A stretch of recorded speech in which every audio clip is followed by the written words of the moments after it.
ජීවිත යාත්‍රා YouTube නාලිකාවත් එක්ක එකතු වෙලා ඉන්න සියලුම දෙනාට යහපතක් වේවා කියලා ප්‍රාර්ථනා කරනවා.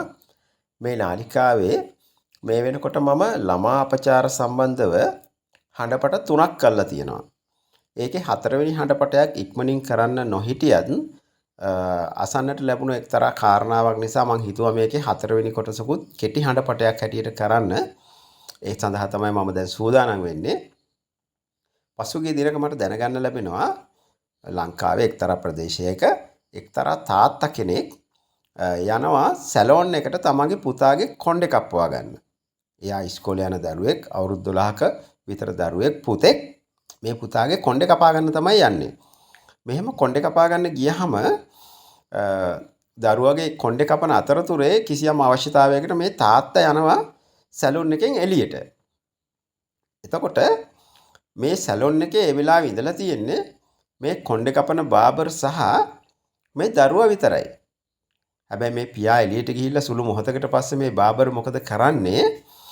අර තමන්ගේ අතේ තියෙන දැලිපිහිය මේ දරුවාගේ බෙල්ලට තියලා එයාව බිය ගන්නනවා මං කියන විදිහට වැඩ කරේ නැත්තම් බෙල්ල කපනවා කියලා. එහෙම බිය ගන්නවලා මේ කුඩා දරුවාව අවුරුදු 12ක මේ පුතාව අපයෝජනයට ලක් කරනවා. හැබැයි මේ දරුවා ඒ වෙලේ නිශ්ශබ්දව ඉන්නවා. එයාට ඇතිවෙච්ච බිය නිසා එයාව බිය ගන්නනවා තාත්තාවට පස්සේ කියන්නත් එපා කියලා. හැබැයි මේ දරුවා නිශ්ශබ්දව ඉඳලා මේ පියා ආවට පස්සේ පියාට වාර්තා කරනවා මට මේ වගේ කරදරයක් කරා කියලා. ඊට පස්සේ ඒක අදාළ නීති ක්‍රියාමාර්ග ගන්නවා. ඒ පියා බොහොම බුද්ධිමත් විදිහට වැඩ කරලා තියෙනවා. අදාළ අංශ දැනුවත් කරලා අදාළ නීතිමය පියවර අරගෙන අදාළ පුජ්‍යලයා මේ වෙනකොට නීතිය රැහැන්ට කොටු කරගෙන තියෙනවා. නමුත් මේ සැලොන් එකට යනකොට මේ තාත්තා නිකමටවත් හිතන්න නැතුව ඇති. සැලොන් එකක් වගේ තැනකදී මගේ දරුවට මෙහෙම දෙයක් වේවි කියලා. විශේෂයෙන්ම පුතෙක්නේ. දුවෙක් නම් සමහරලාට ඒ තාත්තා එළියට යන්න නැතුව ඉන්න ඉඩ තිබ්බා. නමුත් පුතෙක් නිසා වෙන්නේ නැති එළියට යන්නේ නැත්තේ. මතක තියාගන්න ළමා අපචාරකරුවන්ට මේ ළමා අපරාධකරුවන්ට දුවෙක්ද පුතෙක්ද කියන එක අදාළ නැහැ. ඒගොල්ලොන්ගේ මනස විකෘති වෙන්න පටන් ගන්නෙ දරුවෙක් දැක්කහම. එයා දරුවෙක් නම් එච්චරයි. වයස අදාළත් නැහැ. කුඩාම දරුවෙකුට උනත් ඔවුන් ඒ වැඩේ කරන්න පුළුවන්. නමුත් මේ පුජ්‍යලයන්ගේ තියෙන විශේෂත්වයක් තමයි ඒගොල්ලන් ක්‍රියාත්මක වෙනකන් සමහර වෙලාවට ඔවුන්ව හඳුනා ගන්න බෑ. අනිත් එක බොහෝ අවස්ථාවල ක්‍රියාත්මක වෙලා තිබුණත් මේ සමාජයේ තියෙන වැරදි මතිමතාන්තර නිසා මේ වගේ දෙයක් වුණොත් කියන්න හොඳ නෑ ලැජ්ජ වෙයි දරුවට ලැජ්ජ වෙයි උසාවි ගානේ දරුවා ගෙනියන්න වෙයි ආදී කටයුතු මේ තියෙන වැරදි අවබෝධයන් නිසා මේවා එලි දැක්වෙන්නේ නෑ. ඒක නිසා අපරාධකරුවාට හොඳ අවස්ථාවක් වටපිටාවක් නිර්මාණය වෙලා තියෙනවා තමන්ගේ එළියට පෙන්නන ඒ බාහිර සුදු චරිතය දිගින් දිගටම පවත්වා ගනිමින් දිගින් දිගටම මෙම අපරාධයන් වල යෙදෙන්න. එතකොට ඔබ මතක තියාගන්න ඕන ඔබ අම්මා කෙනෙක් නම් තාත්තා කෙනෙක් නම් ඔබ වැඩිහිටියෙක් නම් ඔබේ දරුවන් මේ වගේ තනි වෙන්නට තියෙන අවස්ථාවන් ඔබ අහුරා දමන්නට ඕනේ. නිරන්තරයෙන්ම ඔවුන් පිළිබගේ ඔවුන් හැසිරෙන ස්ථාන ගැන ඒ ස්ථානවල කවුද ඉන්නේ එවැනි ස්ථානයකදී මෙවැනි කරදරයක් වීමේ හැකියාවක් තිබේද සමහරවිට ඔබ දන්න හොඳින්ම දන්නා හුරු පුරුදු පරිසරය වෙන්න පුළුවන්.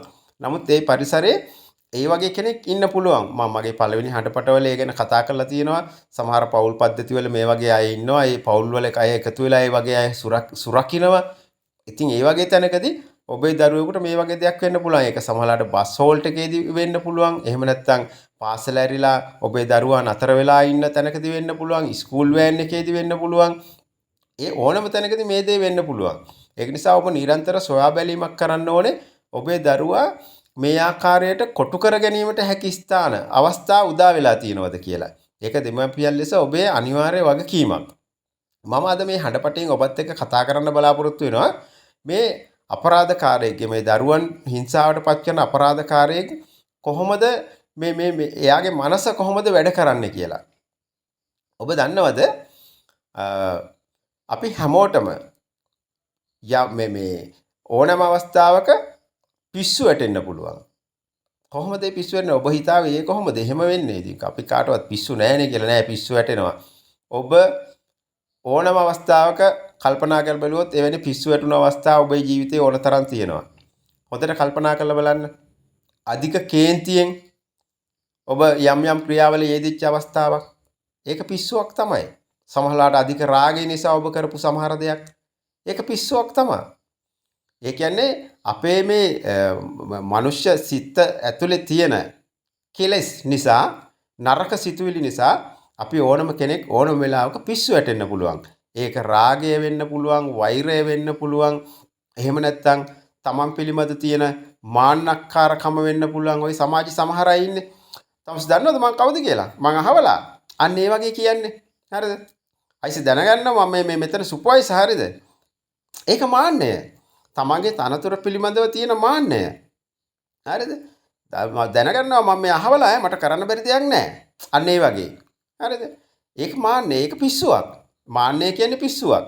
නමුත් මේ මාන්නය කියන පිස්සුවටත් වඩා මේ රාගය කියන පිස්සුව බොහොම භයානකයි. ඒක විශේෂයෙන්ම දරුවන් කෙරෙහි ඇතිවෙන එකක් වෙනවම ඒක අතිශයින්ම භයානකයි. මේකේ තියෙන අවාසනාවන්තම තත්ත්වය තමයි මේ ආකාරයේ විකෘති මනසක් තියෙන ළමා අපරාධකරුවන්ගේ ළමා අපචාරකරුවන්ගේ තියෙන ස්වභාවය තමයි ඔවුන්ට මේ පිස්සුව මතුවෙන්නේ දරුවෙක් දැක්කහම. එතකන් ඔවුන් බොහොම සාමකාමී. හැබැයි දරුවෙක් දැක්කත් ඔහුගේ ඒ පිස්සුව මතු වුණාට ඔහු ඒක පිටට පෙන්වන්නේ නැහැ. ඔහුට ඒකට අවශ්‍ය කරන නිසි අවස්ථාව අවශ්‍ය පරිසරය සැකසීලා නැත්තම්. ඒ පරිසරය සැකසීලා නැත්තම් ඔහුගේ පිස්සුව පෙන්වන්නේ නැහැ. එතකොට ඔහු ඒ පිස්සුව එළියට පෙන්වන්නේ වෙනත් ආකාරයකට. සමාජයේ බහුතරයක් රැවටෙන ආකාරයකට තමයි ඔහු ඒ පිස්සුව පෙන්වන්නේ.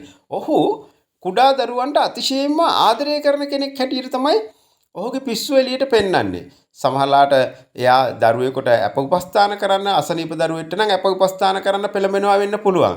කුඩා දරුවන් සමග සෙල්ලම් කරන්න පෙළඹෙනවා. ඔවුන් සමග හැංගිමුත්තම් කරන්න පෙළඹෙනවා. ඒ අවස්ථාවලදී ඔහු හැකිපමණින් මේ දරුවන්ව ස්පර්ශනය කළා තමන්ගේ අර විකෘති මනස සනසා ගන්නවා. ඒක සමහරලාට ඔබේ ඇස් ඉදිරිපිටම කළත් ඔබට ඒකේ ලොකු අමුත්තක් පේන්නේ අනේ හරි හොඳයි නේද? එයා මේ බලන්න පොඩි දරුවන්ට කොච්චර ආදරේද සමහරලාට අපිට වඩා ආදරේ නේද? එහෙම තමයි ඔබ සමහරලාට එවැනි පුජ්‍යලින් ගැන කතා බහ කරන්නේ. නමුත් හොඳට මතක තියාගන්න මේ විකෘති මනසකින් යුතු මේ විකෘති රාග පිස්සුවක් තියෙන මේ මිනිස්සු ඒක කවදාකවත් එළියට පෙන්වන්නේ නැහැ. එළියට පෙන්වන්නේ ඔන්න ඔයි කියන විදියට.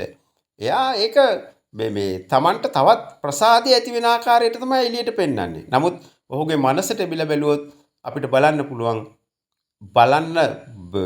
තරම් ජුගුප්සාදනක ඊටාම කැත නින්දිත මනසක තමයි ඔහුගේ මානසික ස්වභාවය තියෙන්නේ.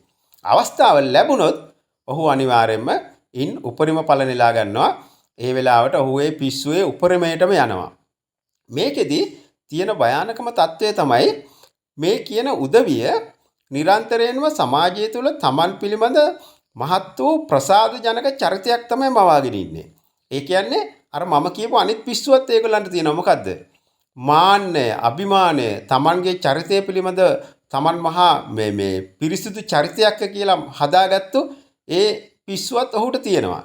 ඒක තමයි මෙතෙන්දී අතිශයින්ම මාරාන්තික වෙන්නේ මේ වගේ අපරාධයක් වුණාට පස්සේ දෙවෙනි අවස්ථාවේදී. ඒ කියන්නේ බොහෝ ළමා අපරාධකරුවන් තමන් පිළිබඳව ප්‍රකාශ කරාවිය හැඟිච්ච හැම අවස්ථාවකදීම ඒ අප අතවරයට ගොදුරු වෙන දරුවා තමන් පිළිබඳව ප්‍රකාශ කරාවියයි හැඟෙන හැම අවස්ථාවකම මේ දරුවන්ව ඝාතනය කරලා තියෙනවා. ඒකට හේතුව තමයි අර විකෘති කාමාශාවේ විකෘති රාග පිස්සුව ඒ අවස්ථාවේ නැති වූ වහාම ඔහු ගාව ඊගාවට මතුවෙන පිස්සුව තමයි අර අධික මාන්නය තමන් පිළිබඳව හදාගත්ත චරිතය පිළිබඳව හදාගත්ත පිස්සුව තමයි මතුවෙන්නේ. ඒ පිස්සුව මතු වුණාට පස්සේ තමන් හදාගත්ත නමන් නඩත්තු කරන තමන්ගේ මේ බොරු චරිතයන් පිළිබඳව තියෙන පිස්සුව නිසා ඒක රැක ගන්න තියෙන අවශ්‍යතාවය නිසා ඔහු මොකද කරන්නේ? අර දරුවව ඝාතනය කරනවා. ඒක අනිවාර්යයෙන්ම සිද්ධ වෙනවා. ඒක නිසා මේක ඊටාම භයානක තත්ත්වයක්. මම කලින් හඩපටවලත් මේ ගැන කතා කළා. නමුත් මම හිතුවා ආයෙත් මේ ගැන නැවත පුනා කතා කරලා හරි මේ පිළිබඳ යම් අදහසක් ඔබ තුල කාවත් ගන්න ඕනේ කියලා.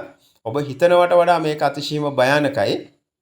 මේක වඩාත් භයානක වෙන්නේ සහ මේක මහා ඛේදවාචකයක් බවට පත් වෙන්නේ ඔබ මතක තියාගන්න අපේ මේ සමාජයේ ඉන්නවනේ අපරාධකාරයෙකුන් අපිට මතකයට නැගෙන අය හොරෙක් මංකොල්ලකාරයෙක් මිනිමරුවෙක් සමහරලාට මංකොල්ලකාරයෙක් කාගේ හරි දේ කඩා වඩා ගන්නවා වෙන්න පුළුවන් හොරෙක් කාගේ හරි දේ හොරකම් කරනවා වෙන්න පුළුවන් මිනිමරුවෙක් තමන්ගේ තරහකාරය හරි එහෙම නැත්නම් කුලියට හරි මිනිමරනවා වෙන්න පුළුවන් නමුත් මේ ළමා අපචාරකරුවෙක් මේ වගේ විකෘති මානසක් තියෙන මිනිස්සෙක් ගාව මේ චරිත තුනම ඉන්නවා මම ඒක ඔබට පැහැදිලි කරලා දෙන්නම් මේ ළමා අපරාධකරුවා ළමා අපචාරකරුවා සොරකම් කරනු ගනු ලබන්නේ අහිංසක කුඩා දරුවෙකුගේ ළමා කාලය.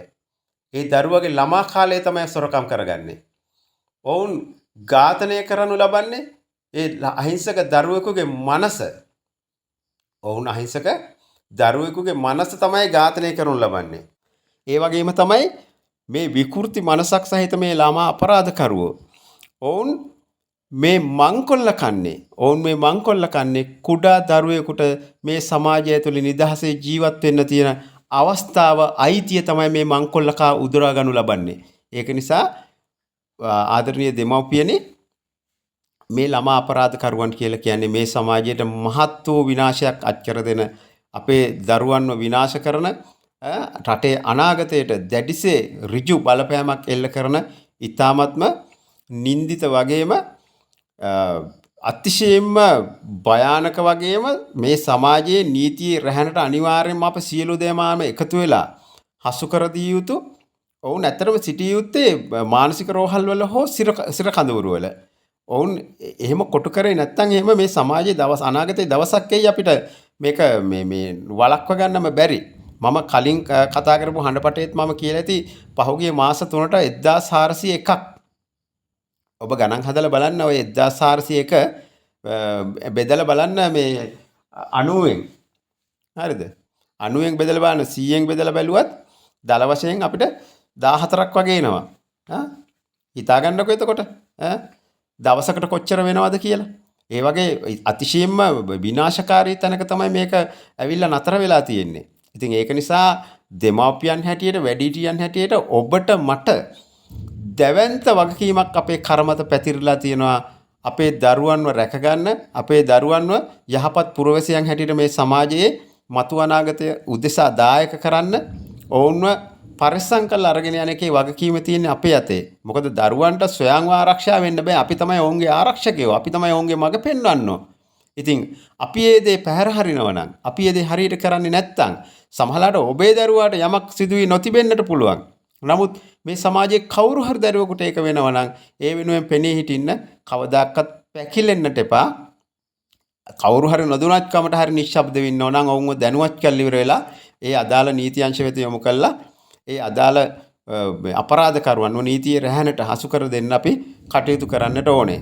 ඉතින් ඒක නිසා මේක දිග හඬපටයක් නෙවෙයි කෙටි හඬපටයක් මට අවශ්‍ය වුණා මේ කරුණු කීපය ඔබත් සමග බෙදා ගන්න. ඒක නිසා මම නැවතත් ඔබෙන් ඉල්ලා හිටින්නේ ළමා අපචාර ළමා අපරාධ කියලා කියන්නේ මේ සමාජයෙන් තුරන් කළ යුතු වසංගතයක්. ඒ වසංගතයේ තුරන් කිරීම සඳහා දෙමාපියන් හැටියට වැඩිහිටියන් හැටියට ඔබ අප එකතු වෙන්න ඕනේ. අපි දැනුවත් වෙන්න ඕනේ, දැනුවත් කරන්න ඕනේ. එහෙම කරලා මේ පණිවිඩය සමාජගත කරන්න ඕනේ. අපි සංවිධානය වෙන්න ඕනේ. මේ පිළිබඳ හොඳ කතිකාවතක් ඇති කරගන්න ඕනේ. ඒ සඳහා හැමදෙනාම දායක වෙන්න කියන ඉල්ලීම, ඒ වගේම මේ හඬපටයත් පුළුවන් හැමෝටම බෙදා දෙන්න කියන ඉල්ලීමත් සිදු කරමින් ඔබ සීල දෙනාටම යහපතක් වේවා කියලා ප්‍රාර්ථනා කරමින් මේ හඬපටය අවසන් කරනවා.